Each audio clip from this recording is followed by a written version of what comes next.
Coming up on Mountain News this morning, one horse is in need of surgery as a family does everything they can to support the colt. And a local Walmart is offering sensory hours to help people with certain needs. Dedicated to Eastern and Southern Kentucky, this is WYMT Mountain News This Morning. Good morning, I'm Olivia Calfee. We are coming up on 5 a.m. on August 3rd. Now let's check in with Chief Forecaster Brandon Robinson for a look at your forecast this morning. And when I was on my way in, Brandon, the rain was falling. So I hit it quite a bit there in parts of Letcher and a little bit of Knott County. When I got to Perry County, it was dry, at least for my drive-in. Might have been a little bit different for you, but again, yeah, there's some rain out there this morning, and it's going to be heavy at times today. Let's track it out for you. We've got a little bit to talk about out to our west this morning. We're going to continue to watch that, especially back down toward Lake Cumberland, west of I-75. We had some of those heavier bands moving out of eastern Kentucky now into parts of West Virginia and Virginia. So just kind of keep an eye on those this morning, and we're seeing some more roll back in from close to Louisville back over that way. Now, visibility a little bit rough in areas where you've had some heavy rain. Patchy fog out there this morning, ponding water. Be careful of that as you head through the day. Again, 5 miles or less is dense fog on that map. Temperatures a little bit more on the mild side this morning than they were this time yesterday, from 50s and 60s to 60s and 70s out there this morning. 72 in London, Somerset, and Monticello. 73 Jacksboro, 71 in Manchester, 72 also in Harlan, 70 in Moorhead. Everybody else is in the 60s this morning. The out-the-door forecast features rain chances off and on throughout the day. Some of those could be heavy at times. I think they will get more scattered as we head past lunchtime. But again, keep that rain gear handy all day long. Only 75 for a daytime high today. Olivia? all right, thank you, Brandon. A horse with one unusable leg has a mother and daughter in Pike County searching for help through the unusual situation. WYMT's Buddy Forbes has more about the wrangling warrior and how the family is anxious for the colt's comeback. I've never expected to be on a journey like this, but here we are. From a rescue on a strip mine. After we caught him and brought him home, I mean, he tries to buck on 3 little legs. He's all over the place. He eats good. He's probably gained 15, 20 pounds since he's been here. To refreshing sips of milk. That milk, ain't she? Yeah. We love this little guy. I mean, he came in and ran away with our hearts right off the bat. Tracy and Kylie Farrell found their new friend with a severely injured leg a few months ago. Precious little guy, John. And were finally able to wrangle the warrior last month. If you didn't see his leg, you wouldn't think nothing, you know, is even wrong with the little guy. I mean, he wants to live. He's determined to live. And we're gonna do our best to make sure he gets his chance. Since then, the mother and daughter have worked with their friend Alice Lowe to champion for the colt. A prosthetic leg is being donated by Hanger Clinic in Lexington, but most veterinarians in the area tell Farrell they will not tag in for the surgery. And they holler, you know, when he gets older that he's gonna have trouble.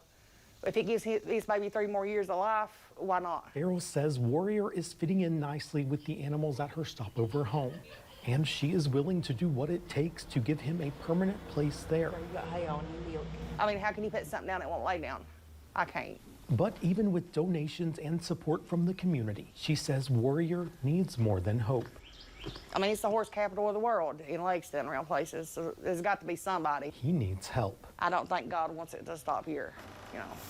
So we're gonna fight for this little feller. 'Cause he's a true miracle. He really is. In Pike County, Buddy Forbes, WYMT Mountain News. So far, the only veterinarian willing to do the surgery is in Wyoming, 26 hours away.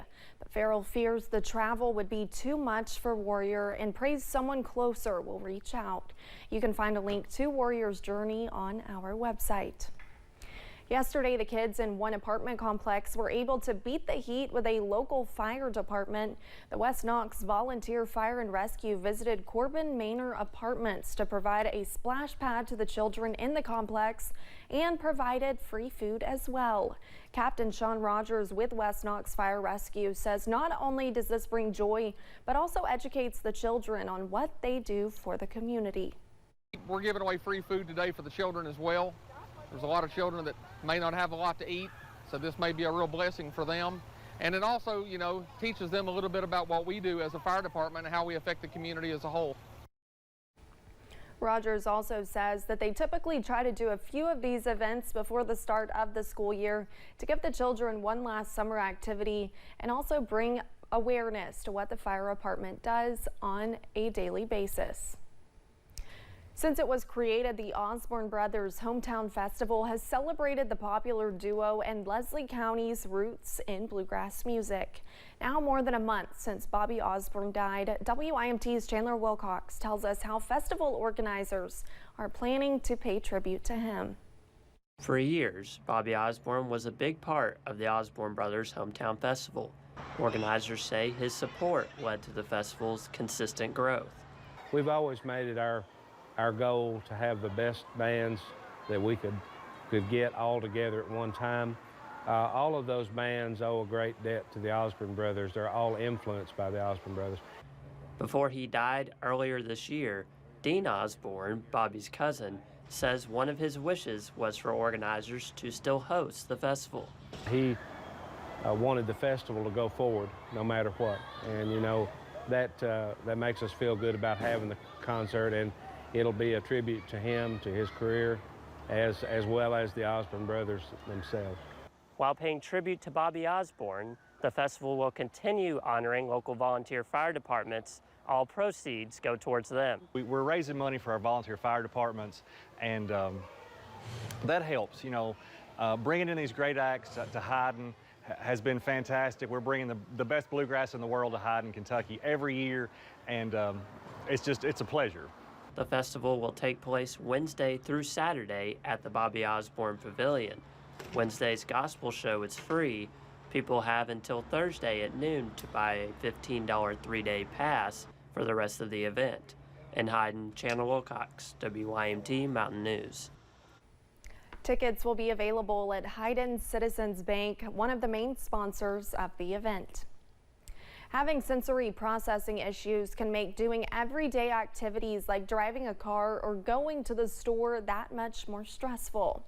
Your local Walmart may now be offering sensory-friendly hours to make it more comforting environment for those with sensory issues.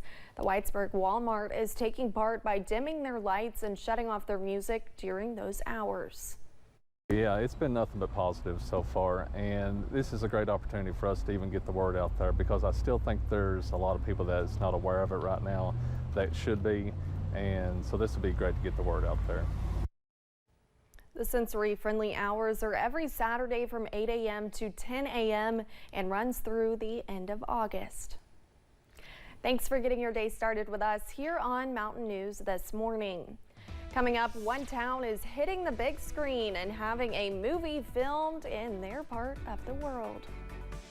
And rain chances are moving through the region today, and temperatures are going to take a hit. I'll track them out for you in about 3 minutes.